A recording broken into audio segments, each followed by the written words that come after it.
Talking about music. It's what we do. Arrow.net. ARROE.net. All right, let's do it. Let's play it forward. These are real people, real stories. The struggle to play it forward.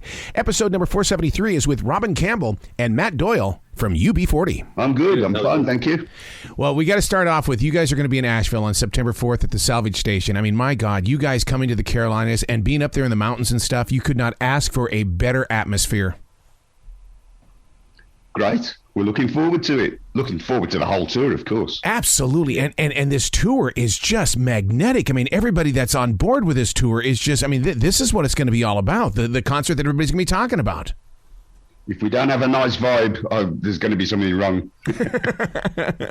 Bringing this tour together, I mean, we all went through the lockdown together and stuff like that, but now you get to come out and it's, you know, it's the Roaring 20s all over again, and you're part of that. Yeah, I mean, the last time we were in the States was 2019, and that was immediately prior to COVID and all the lockdown. Get on the road again, and to be, you know, doing our first proper tour since COVID hit is in the States. How fantastic is that? And to go right along with it, I mean, you guys have created the official anthem for the 2022 Commonwealth Games. I mean, Champion is, I mean, and the lyrics are just fit right into it perfectly. Well, thank you, sir. Did you design it to be exactly that? I mean, was there some sort of did they approach you or you approach them saying, "Hey, look, we've got an idea"? Well, we were actually asked to contribute a track for the Birmingham 2022 festival, which is connected to the games. So I was already writing a song with an eye on the games anyway. So when we were asked to do that tune, we wrote a song about Champion, and it was we had an eye on the games. We didn't know that it would get used for that, but when we heard that they'd chosen it as the official anthem for the games, that was it couldn't be any better. And I mean, I wrote I think a verse and a chorus, and I gave it to Matt, and he wrote another verse, and then we added the rapper guys, you know, Gilly and Dapz, and it all came together beautifully, you know. And it absolutely sums up what the Commonwealth Games are about, really, or all games, you know, the competition, finding out what you're good at and trying to be the best at it. See, I'm glad you said that, because all games, meaning it could be the business world, it could be something with chefs and artists and stuff like that, because, I mean, the lyrics, you have the power and speed with the will to lead. That sits inside your heart. You're going, yes, I do. Yes, I do. Yeah, absolutely. It's literally could apply to any field, any creative thing as well, you know. Really, it's about, finding out what you can do and trying to be the best at it. When you guys went into the studio to work out UB45, which is a celebration of the sights and sounds of everything you guys have put together, what is it like to go back into those tapes and into that music? Because, I mean, because music constantly evolves. Did you feel the same thing? Yeah, we haven't touched any of the original masters or anything. Good. It's just that taking Matt on board as our new vocalist, he's been working, we have been working on old songs anyway for live performance. And he just does them so well that we thought it would be a lovely idea to revisit some of those classics. When we're celebrating the 45 years, to revisit and re-record some of those earlier classics would be, a real nice, fun thing to do, as well as just always writing new material, which is what we like to do. Matt sounds so good singing our old stuff that we thought it would be a nice idea. Matt, did you always feel like that you were a member of this band? I mean, from the very beginning, It's like, I feel like I should be there.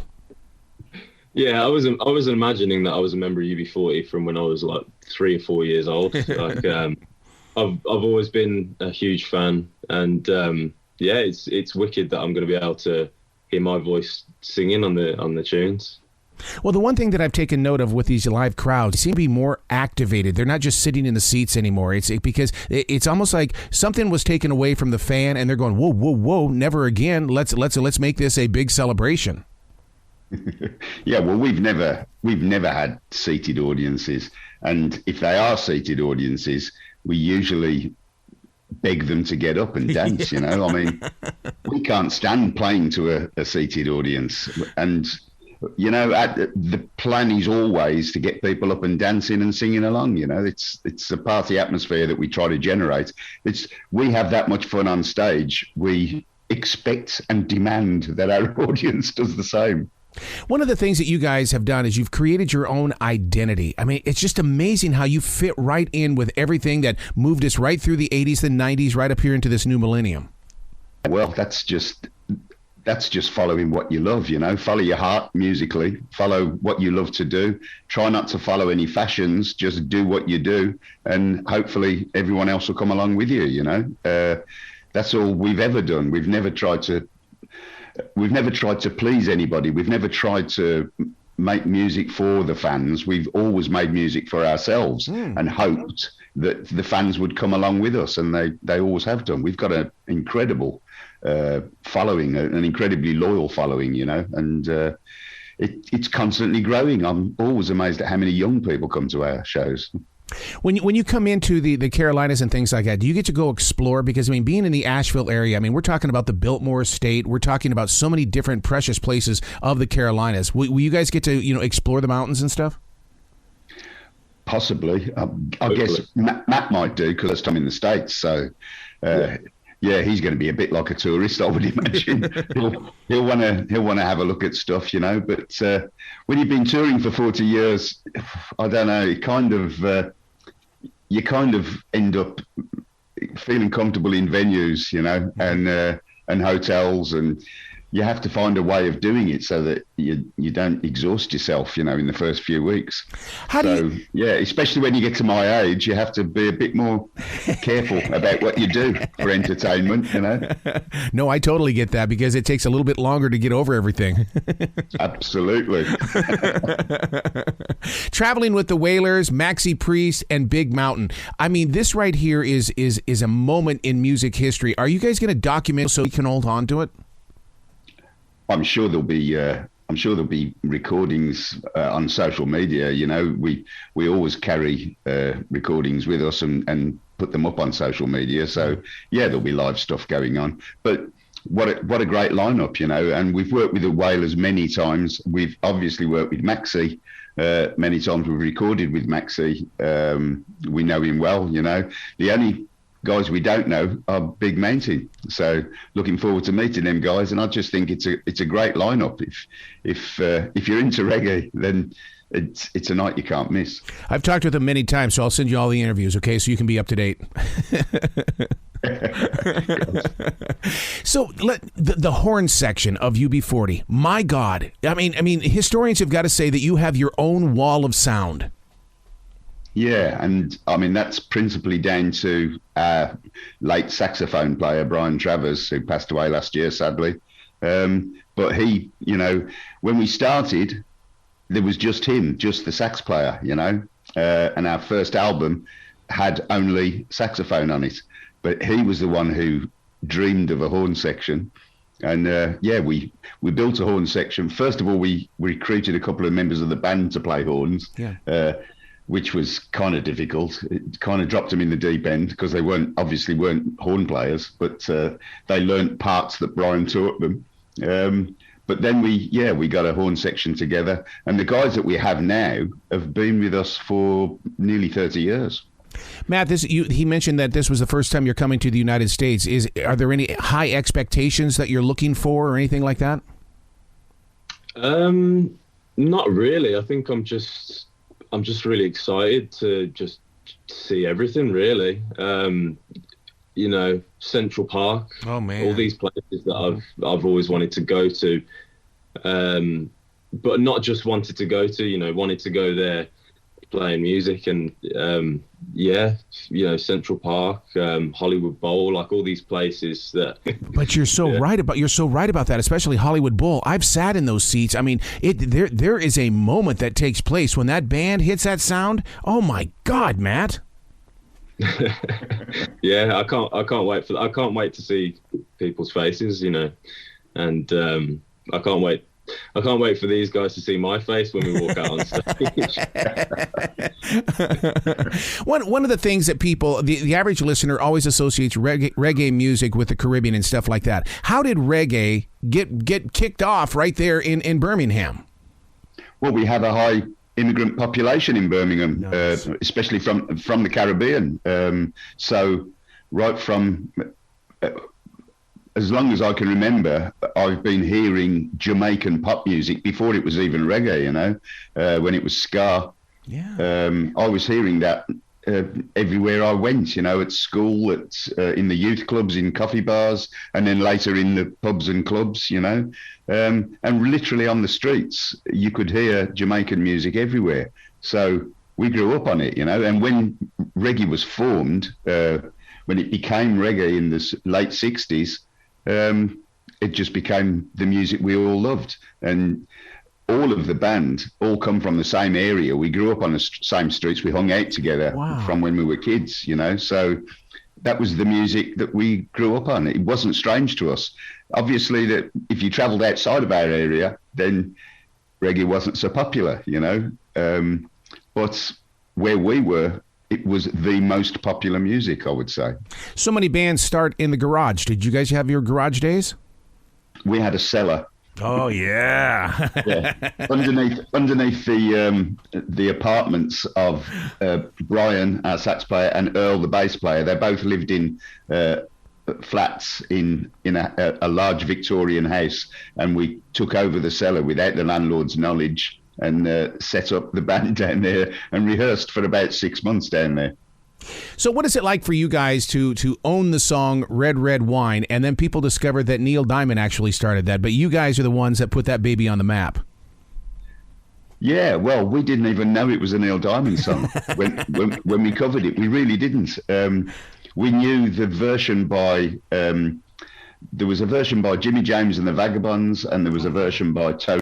One was an R&B version and one was a reggae version. And when we covered it, we thought we were covering the reggae version and had no idea until we found out through the publishing, you know, that N Diamond was credited. And we were going, that must be Negus Diamond or somebody, you know. We had no idea. And then, of course, people were saying, you know, asking us why we covered a Neil Diamond song. And, you know, it was all new to us, really. When music that you create inside the studio is carried then to the listeners, what is it like to go through the fact that you're about ready to hit 45 years? I mean, does it shock you that music lasts that long and continues to grow? It shocks me that we've lasted that long. That we still have such a strong and faithful fan base, you know. I don't think anybody imagines that they're going to have the kind of success and you know, what's the word, for as long as we have, for 45 years. I don't think anybody expects that. I'm sure the Stones didn't expect to be still, you know, making music when they were 80, you know. But I guess if you hit the right note, people, and you keep making a music that people can relate to and identify with, then you know, you can keep doing it. We've discovered you can keep doing it. But I think we probably expected about 10 years when we started, you know.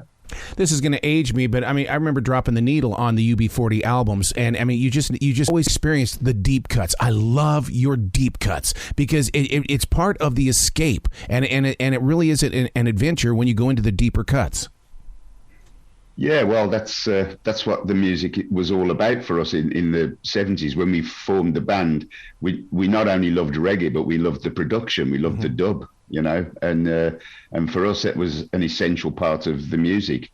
It's a studio art, a creative thing that happens in the studio, but we also like reproducing it on stage, you know. Yeah, that's very much part of the music for us. But don't you love being right there in that studio when imaginations are coming together at the birth of the song? I mean, it just seems like there's a level of creativity that is so high. It's such a rush. Yeah, that's the other buzz, you know. Playing live music is one side of it, but the other thing that, you know, that I love as a musician is to work in the studio. Working in the studio is the most creative thing that gives me the most satisfaction. But then once I've created something, you know, once the band has done something new, the one thing you want to do is get it out there and play it to your fans, you know, not just play them the record, but to go and play them live and see their reaction and get their approval. You know, there are two very different mediums. One is the studio and the other one is live, and both of them are essential for us. When you put together a song, I Can't Help Falling in Love, and you know Elvis had his success with it, but I'm a mobile entertainer. I've been out there for 29 years, and that song still resonates in people's lives. Your version really brings people together. Yeah, and it's one of the most popular first dance wedding. That's it. tunes. It is. Which you know, I mean, it's another thing that was just pure serendipity. Really, we were asked to do that tune for a movie. We were asked to do an Elvis tune for a movie that was using Elvis music as the soundtrack on the movie. Honeymoon in Vegas was the film. Yeah, and in the end, it never got used because we were so, as usual, we were so late producing the track and sending it to them that they'd already put the soundtrack together. So they didn't use it, which of course they regretted later, because when we did release it, it went number 1 in 30 countries. So. But yeah, that was not our choice. We actually were asked to do that, you know, which how could we possibly know that our version would become so popular? Oh my God, I was that jock on the radio. The phones just endlessly just would not stop. Everybody wanted to hear it. And then you'd play it and they'd say, well, do it again. They didn't understand the radio station format. Play it again. How has streaming become a part of your success? Because we all went through that stage with streaming where it was like, what is this? Why are they doing it? But now it seems to be a partner. Yeah, well, the whole industry has changed, hasn't it? You know, you don't sell records in numbers anymore. People stream. You know, people download, and they don't even buy whole albums anymore. They sort of cherry pick tracks that they like off albums, and maybe take 2 or 3 tracks from the latest album by somebody, and that's become the way to go now. It's it doesn't make the same money for the artist that selling records used to, so that's kind of changed the industry dramatically. I think eventually the artists will get rewarded better as streaming continues and the deals change. I think artists will probably start to get better reward for their work, but I think we're back to essentially being out on the road and earning money on the road as traveling minstrels. Absolutely. And that means buy the merchandise when you go to the concert, September 4th in Asheville at Salvage Station. Yeah, buy the merch. Please come back to this show anytime in the future, you two. The door is always going to be open for you. Thank you very much. It was a pleasure. Well, you be brilliant today. Thank you.